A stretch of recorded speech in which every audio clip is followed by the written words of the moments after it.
So, welcome once again. We take the unit ecosystem further, and today we discuss about the concept of trophic levels in an ecosystem.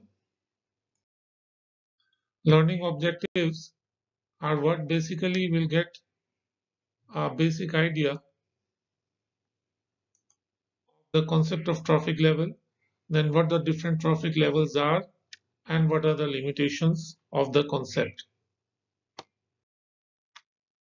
Now, in ecology, the trophic level is the position that an organism occupies in a food chain. Fine, we know what a food chain is. One organism feeding upon the other organism and being fed upon by still another organism. That is what constitutes a food chain. So, trophic level is any particular position in the food chain, and it is decided by what the organism eats and what eats it. In other words, a trophic level contains a set of species occupying one level of the ecological food chain. Now, here the main important issue is a set of species. There may not be one single species, but there may be many species which may be at a particular level of the food chain or at a particular trophic level. Now, Lindemann in 1942 was the first to introduce the trophic level concept. The hierarchical arrangement of different trophic levels constitutes what is known as the trophic structure. Hierarchical means one above the other or one below the other. So that is a hierarchical arrangement, and the totality of all the trophic levels constitutes what is known as the trophic structure of an ecosystem. The transfer of energy from one part of the ecosystem to another is called trophic dynamics. So we know that energy flows through the food chain. So transfer of energy takes place when one animal feeds upon the other animal. So when that thing takes place, that is known as trophic dynamics. Community ecologists tend to name trophic levels after the community member groups such as the plants, herbivores, carnivores.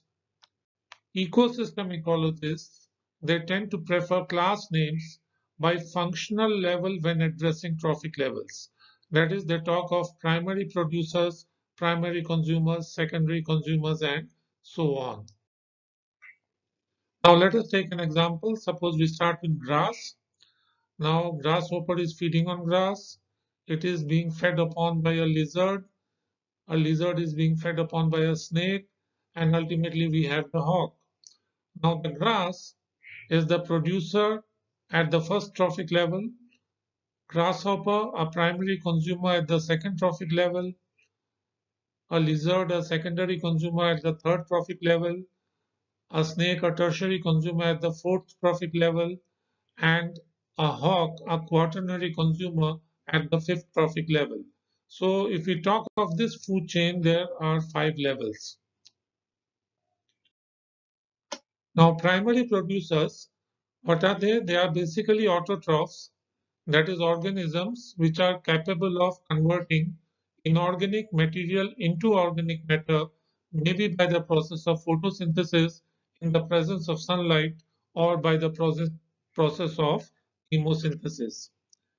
On land, in terrestrial ecosystems, most of the primary producers comes from vascular plants such as trees, ferns, and flowering plants. In marine ecosystems, algae and seaweed, they fill the role of primary producers. Primary consumers, they are herbivores, that is organisms which are feeding on plants. They may be grazers such as cows, sheep, rabbits, whose diet consists of at least 90% grass, and browsers such as deer and goats, whose diet consists at least of 90% of tree leaves and twigs. So basically, those which are feeding on grass mainly are known as grazers, and those which are feeding on tree leaves and twigs, they are known as browsers. In marine ecosystems, primary consumers are the zooplankton, which feed on the phytoplankton. Secondary consumers. Secondary consumers at trophic level 3 are carnivores and omnivores, which obtain at least part of their nutrients from the tissue of the herbivores. So, if they are omnivores, they will be feeding upon carnivores as well as maybe the green plants. That is why we are saying part of their nutrients, the carnivores at least, they will be feeding directly upon the herbivores. So, carnivores get the totality of the food from the tissue of the herbivores, whereas the omnivores they get part of the nutrients from the tissue of the herbivores. Secondary consumers are usually small animals, fish and birds, such as frogs and snakes, although larger apex predators such as lions and eagles may consume herbivores. So they are intermediary carnivores, we may say, such as the fish and birds, fine, such as frogs and snakes. However, the lions and the eagles, which are higher on the trophic level, they may also consume the herbivores and can also exist within the second trophic level of an ecosystem. In marine ecosystems, all species that consume zooplankton are secondary consumers, and herein we have jellyfish, small fish, larger crustacea such as crabs and lobsters, as well as whales, which filter feed on zooplankton, and sharks. Tertiary consumers.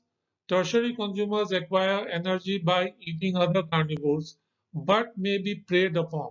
That is, they are not at the top of the food chain. They acquire their energy by feeding on the carnivores, but they are also preyed upon. Say, for example, owls. They feed on mice and other herbivores, but the owls are also hunted by eagles and hawks, and therefore they are not apex predators. Quaternary consumers, also called apex predators, are organisms at the top of the food chain and which do not have any natural predators. Eagles, wolves, large cats such as lions, jaguars, and cheetahs, and marine animals such as shark, tuna, killer whales, and dolphins are all examples of apex predators. Now, there are certain limitations of the trophic level concept. Trophic levels, they provide a coarse description of a community, but by themselves are not sufficient in defining community organization. Fine. So ultimately, when we look into different concepts, when we take the population concept of population or the concept of community, what we are trying to do is that we are taking different approaches in order to understand nature. Now, trophic level is one such concept, but it does not give a very defining characteristic of nature as such, and it gives only a coarse level of community organization. Unlike populations, trophic levels are ill-defined and have no distinguishable lateral limits. So population, we know, are organisms of one species occupying a particular place for a particular period of time. So populations are well defined, but trophic levels, at one particular trophic level, there may be many species. So that is why they are ill-defined and they do not have any distinguishable lateral limits, in the sense that at one particular trophic level, many species may be there. Trophic levels exist only as abstractions and, unlike populations, have no empirically measurable properties and parameters. Say, if we talk of populations, we talk of a birth rate, we talk of a death rate, we talk of age distribution, and so on. Whereas for trophic levels, they are basically abstract concepts and they do not have any measurable properties or parameters.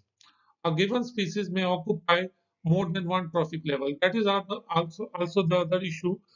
That is, while at one trophic level we may have many species, a particular species at any particular moment of time may be occupying more than one trophic level. Thank you. You may mail your feedback at ras.manideep@gmail.com.